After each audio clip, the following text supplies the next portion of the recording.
श्रीभगवानुवाच प्रजहाति यदा कामान् सर्वान् पार्थमनोगतान् ఆత్మానేవాత్మన తుష్ట స్థిత ప్రజ్ఞస్తోచ్యతే.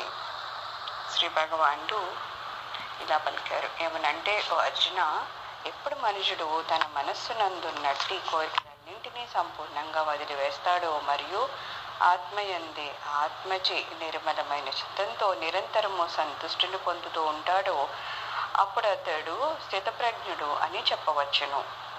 అంటే అనేకులు తమ గురువుల వద్దకి అయ్యా, మాకు మోక్షం ఎప్పుడు వస్తుంది, ఈ సంసార బాధ మాకెప్పుడు తొలగుతుంది అని ప్రశ్నిస్తూ ఉంటారు. అప్పుడు గురువులు ఈ శ్లోకంన భగవానుడు చెప్పిన సమాధానాన్ని చెప్తూ ఉంటారు. జనుల యొక్క మోక్ష ప్రాప్తికి సరి అయిన ముహూర్తము వారి వారి చేతుల్లోనే ఉంది. యదా ఎప్పుడు నీవు సాధన చేస్తావో తదా అప్పుడు నీకు మోక్షం పొందుతావు అని ముక్తసరిగా ఇక్కడ చెప్పివేస్తూ ఉంటారు. ఈ శ్లోకం నందు తెలుపబడిన యోగ్యత ఏ క్షణమునందు జీవునకు లభిస్తుందో ఆ క్షణం నందే అతనికి ముక్తి కరదలామకమవుతుంది. కావున తనకింకను శాంతి కలగలేదే, దుఃఖం శమించలేదే అని పెద్దలను శాస్త్రాలను విమర్శించినా లాభం లేదు. తాను చేయవలసిన సాధన సక్రమంగా చేయాలి. ఇక్కడ ఏమడుగుతున్నారు, గురువు దగ్గరికి వెళ్ళి అందరూ ఫస్ట్ అడిగే క్వశ్చన్, మాకు మోక్షం ఎప్పుడు వస్తుంది, ఈ సంసారంలో ఉన్న బాధలు ఎప్పుడు పోతాయి అని అడుగుతూ ఉంటారు కదా. దానికి ఆన్సర్లు ఆ గురువుల దగ్గర ఇంకోళ్ళ దగ్గర ఉండవయ్యా, మీ చేతుల్లోనే ఉంటాయి. ఎప్పుడైతే మీరు సాధన కరెక్ట్గా చేస్తారో అప్పుడు దీని ఆన్సర్ మీకు దొరుకుతుంది. ఎప్పుడైతే మనము సాధనలో అన్నింటినీ త్యజిస్తామో, అనవసరమైన సంసారకి సంబంధించిన సంబంధాల నుంచి దూరం అవుతామో అప్పుడే మనకి మోక్షం ప్రాప్తిస్తాము అని చెప్తున్నారు. ఆ సాధన ఎలాంటిది అంటే, ప్రజహాతి యథా కామాన్ సర్వాన్ని, మొట్టమొదట తన యందున్న కోరికలన్నింటినీ సంపూర్ణంగా వదిలివేయాలి. ఇష్ట జహాతి అని చెప్పకుండా ప్రజహాతి అని చెప్పడం వలన కోరికలను నిశ్శేషంగా వదలాలి అంటున్నారు. జహాతి అంటే విడిచిపెట్టడం, ఏదో కోరికలను వదలాలి అని కాకుండా ప్రజహాతి అంటున్నారు. అంటే మొత్తంగా నిశ్శేషంగా ఉండాలట. పూర్తిగా ప్రతి కోరికని మనం మొత్తం అంతా వదిలివేయాలి. అంటే వైరాగ్యం అని చెప్తాం కదా, అలాగనమాట. మొత్తం వదిలేయాలంట. సర్వాన్ని ప్రయోగించడం వలన ఏ ఒక్కటియో మిగలకుండా అన్ని కోరికలను విడనాడాలని స్పష్టమవుతుంది. వాసన, అగ్ని, రుణము, రోగము, శత్రువు, రాగము, వైరము, విషము మొదలైన వస్తువులు ఒకంత శేషించి ఉన్నను మహోపద్రవం కలుగుతుంది. ఇవి కొన్ని ఉన్నాయంటే అది కొంచెం ఉన్నా సరే దానివల్ల నష్టము చాలా ఎక్కువ జరుగుతుంది అన్నమాట. అలాగే వాసనలు అంటే ఏంటి, పూర్వజన్మ నుంచి మనం తీసుకొచ్చిన అలవాట్లు అనమాట. ఆ వాసనలో ఏదైనా కొంచెమన్నా మనం అది మళ్ళా ఏముందిలే అని, ఈ చిన్న కోరికే కదా అని అనుకుంటే అది మళ్ళీ ఎక్కువ అయిపోయి మనకి కష్టాన్ని కలిగిస్తుంది. అగ్ని కూడా ఉందంటే అది కొంచెమే ఉంది కదా అని చెప్పేసి మనం దాన్ని నష్టపరచాలంటే అగ్నిని మొత్తం నీళ్లు పెట్టి ఆరిపేసేటప్పుడు పూర్తిగా ఆరిపేస్తారు. ఏదో కొంచెం ఉంది కదా వదిలేస్తే మళ్ళీ అది ప్రజ్వరిల్లుతుంది కదా. అందుకని అగ్నిని కానీ, రుణము అంటే ఏదో కొంచెం అప్పే కదా అని వదిలేస్తే దానికి వడ్డీలు పెరిగిపోతూ ఉంటాయి కదా, అలాగా అది పెరుగుతుంది. రోగం పూర్తిగా నివారించకుండా ఉంటే ఆ రోగం కొంచెం వల్ల ఏమవుతుంది, దాన్ని మనం ఏం చేయట్లేదు, దానికి మందులు వేయడం లేదు, దాని గురించి శ్రద్ధ తీసుకోకపోతే రోగం పెరిగిపోతుంది.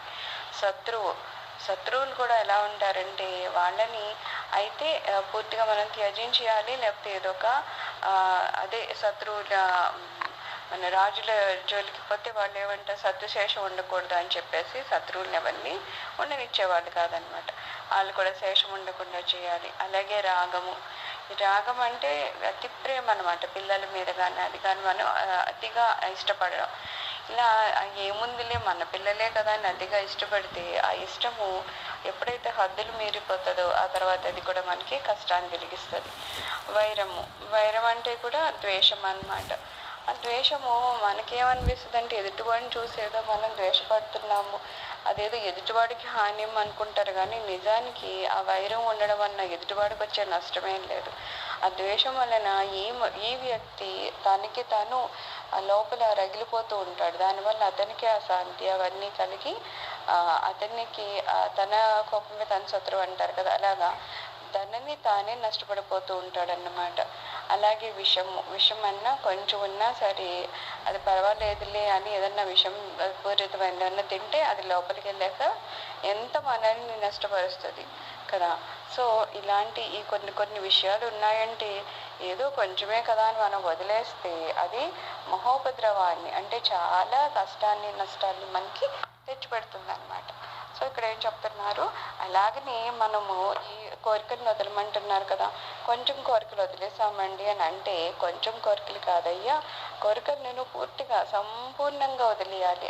ఇది ఉంది అది లేదని కాకుండా ఏదీ లేని ఒక స్థితికి మనం చేరుకోవాలి.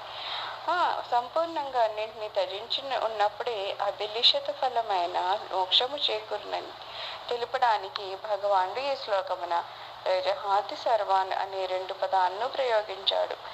ఎందుకు బాబు కోరికలను తగ్గించుకోండి అని అనడం వేరు, ఇక్కడ తగ్గించుకోండి అని లేకపోతే ఈ కోరికను మానేయండి అని చెప్పట్లేదు. ఆయన ఏమన్నారు, ప్రజహాతి సంపూర్ణంగా సర్వాన్ అన్నింటినీ.